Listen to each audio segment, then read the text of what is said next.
आज मैं आपको पौराणिक कथाएं,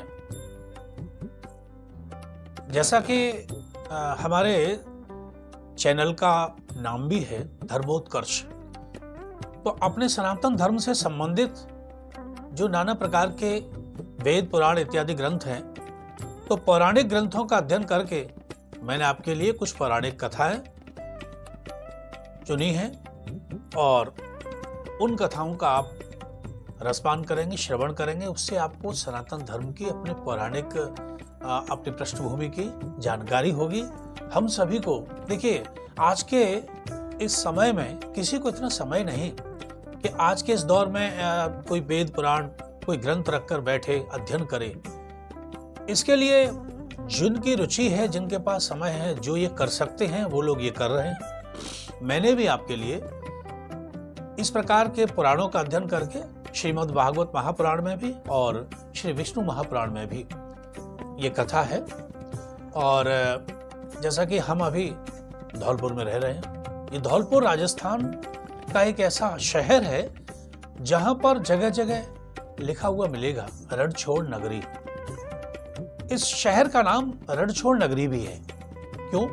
क्योंकि भगवान वासुदेव, भगवान श्री कृष्ण इसी नगर से, यहां से होकर ही और द्वारका के लिए गमन किया है। इसके पीछे की जो पौराणिक कथा है सभी को ज्ञात है। भगवान ने कंस का वध किया और कंस वध के पश्चात कंस का जो ससुर है, कंस की पत्नियों का जो पिता है, मगध का प्रतापी राजा जरासंध भगवान कृष्ण पर बार बार आक्रमण करता है, मथुरा पर आक्रमण करता है। 17 बार आक्रमण करके वह हार के चला गया। अब 18वीं बार उसने अपनी सेनाओं में आगे ऋषि मुनियों को, साधु संतों को, ब्राह्मणों को कर लिया है। क्योंकि उसे पता है, क्योंकि भगवान गो विप्र साधु सेवी और उनके रक्षक हैं, पालक हैं, तो उनकी हत्या वो नहीं करेंगे।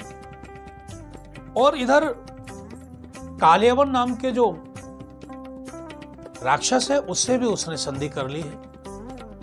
जब भगवान ने देखा कि मथुरा पर दोनों तरफ से आक्रमण हो रहा है, एक तरफ से जरासंध अपनी सेना को लेकर आया है और उसमें सबसे आगे साधु संतों को, विप्रों को लगाया है, और कालियवन राक्षस दूसरी ओर से चला आ रहा है कि जिसको ये वरदान प्राप्त है कि वह कोई उसे परास्त नहीं कर सकता, कोई पराजित नहीं कर सकता युद्ध में। जब भगवान ने ऐसा संकट देखा तो तुरंत विश्वकर्मा जी को बुलाकर आदेश दिया और समुद्र से 10 योजन भूमि लेकर के और वहां पर द्वारकापुरी बसाई है।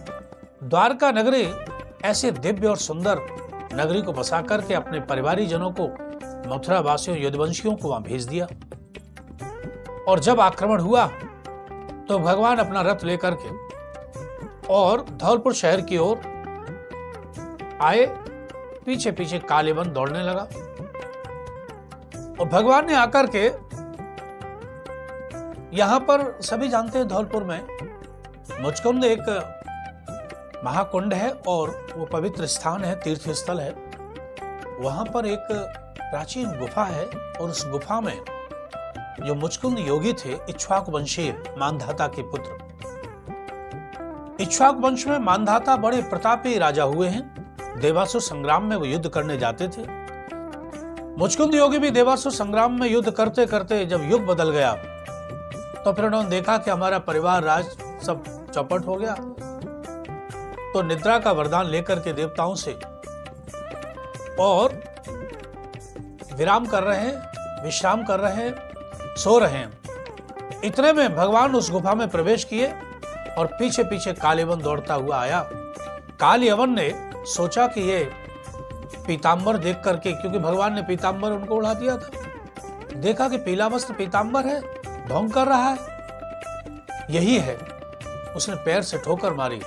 मुचकुंद योगी को यह वरदान था कि जो भी आपकी निद्रा में खलल करेगा वह आपकी नेत्र की ज्योति से जल करके भस्म हो जाएगा।